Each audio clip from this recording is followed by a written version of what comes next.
గత 4 రోజులుగా అంగన్వాడీలు సమ్మె చేస్తుండటంతో అంతే ధీటుగా ప్రభుత్వం కూడా స్పందించి సచివాలయ ఉద్యోగులు వాలంటీర్ల ద్వారా అంగన్వాడీ కేంద్రాలను అయితే తెరిపించింది. అయితే అంగన్వాడీ కేంద్రాలు తెరిచారు కానీ అంగన్వాడీ కేంద్రాలకు పిల్లలు కానీ గర్భిణీలు కానీ బాలింతలు కానీ ఎవరూ రావడం లేదు.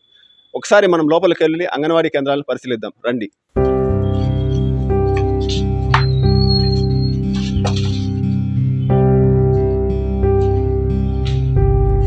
నా పేరు స్వర్ణమంజుల. నేను సచివాలయంలో ఇంజనీరింగ్ అసిస్టెంట్గా వర్క్ చేస్తున్నాను.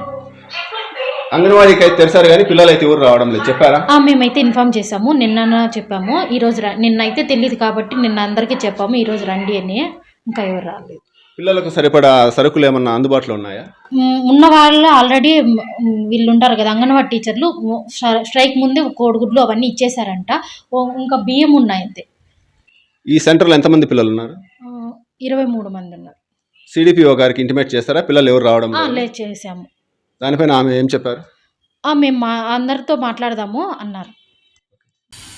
రాష్ట్ర వ్యాప్తంగా ఏఐటియుసి, సిఐటియు, ఐఎఫ్టియు నేతృత్వంలో రాష్ట్ర ప్రభుత్వం అంగన్వాడీ వర్కర్స్ పట్ల అవలంబిస్తున్నటువంటి వ్యతిరేక విధానాల పట్ల న్యాయబద్ధమైనటువంటి డిమాండ్ను పరిష్కరించాలని గత 4.5 సంవత్సరాల కాల వ్యవధిలో అనేక రూపాలుగా అనేక దఫాలుగా శాంతియుతమైనటువంటి ఆందోళనలు చేస్తూ అనేక విధాలుగా ఎన్ని వినతిపత్రులు ఇచ్చుకున్నప్పటికీ కూడా రాష్ట్ర ప్రభుత్వానికి చీమ కుట్టినట్లు లేనటువంటి దౌర్భాగ్య స్థితిలో ఈరోజు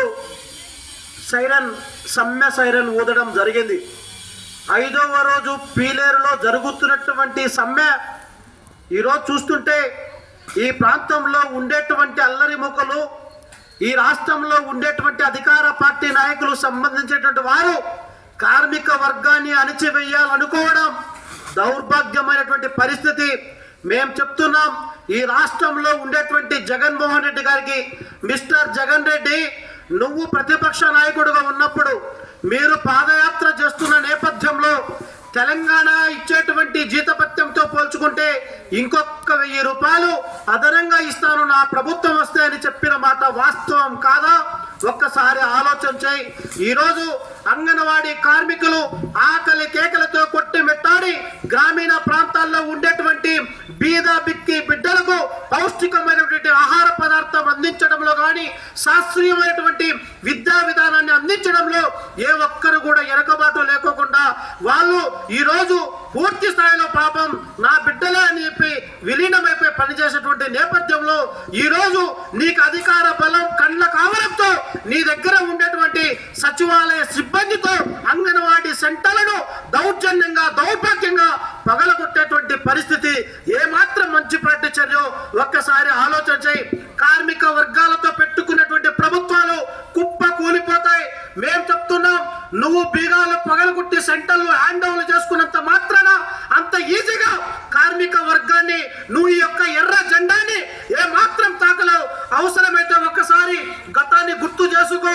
విశాఖ ఉక్కు ఆంధ్రుల హక్కు, వందలాది మంది బలిదానంతో ఈరోజు కార్మిక కర్షక పార్టీలన్నీ కూడా చెమటోచ్చి రక్తాన్ని చిందించి లాఠీలకు తూటాలకు భయపడకుండా అలా చేతిని అడ్డపెట్టి సూర్యకాంతిని ఆపలేరేమో కానీ ఈరోజు నీ యొక్క పోలీసు పహారాలతో, నీ యొక్క కుట్రపూరిత రాజకీయాలతో అంగన్వాడీలు 1 ఇంచు కూడా తగ్గించలేమని చెప్పేసి ఈ సందర్భంగా రాష్ట్ర ప్రభుత్వాన్ని సూటిగా ప్రశ్నిస్తున్నాను. ఇప్పటికైనా కానీ మొద్దు నిద్ర వీడి న్యాయబద్ధమైనటువంటి డిమాండ్ను పరిష్కరించకపోతే, ఆ పద్ధతుల్లో చర్యలు జరపకపోతే, ఆ పద్ధతుల్లో మీరు అనుకూలంగా రాకపోతే రాబోయేటువంటి రోజుల్లో తప్పకుండా సార్వత్రిక ఎన్నికల్లో మిమ్మల్ని గద్దె దింపడానికి కార్మిక వర్గం అంతా రెడీగా ఉంది. ఇప్పటికైనా ఆలోచన చేయి, కళ్ళు తెరుచు, పద్ధతులు మానుకో. ప్రజాస్వామ్యంగా రాజ్యాంగబద్ధంగా జరిగేటువంటి ఉద్యమాలకు నువ్వు ఆదర్శంగా నిలబడాలి. కానీ ఈ విధమైనటువంటి దౌర్భాగ్య పరిస్థితిని తీసుకొస్తే రాబోయేటువంటి రోజుల్లో నీకు గడ్డు కాలం ఎదుర్కొంటానని చెప్తున్నాం. నువ్వు అవునన్నా కాదన్నా, నువ్వు సహకరించినా సహకరించకపోయినా ఈ యొక్క అంగన్వాడీ కార్యకర్తలకు ఈ సమ్మెను న్యాయబద్ధమైన డిమాండ్లు పరిష్కరించేంత వరకు, అది రేపా మన్నాడా, నెల, 2 నెలల, 3 నెలల, అవసరమైతే 4 నెలలైనా కానీ మా డిమాండ్ను పరిష్కరించేంత వరకు ఈ ఉద్యమాన్ని మేము ఆపమని చెప్పేసి ఈ సందర్భంగా మేము కమ్యూనిస్టు పార్టీలుగా వామపక్ష పార్టీలుగా వీళ్లకు మద్దతులుగా తెలియజేస్తామని ఈ సందర్భంగా రాష్ట్ర ప్రభుత్వాన్ని హెచ్చరిస్తున్నాం.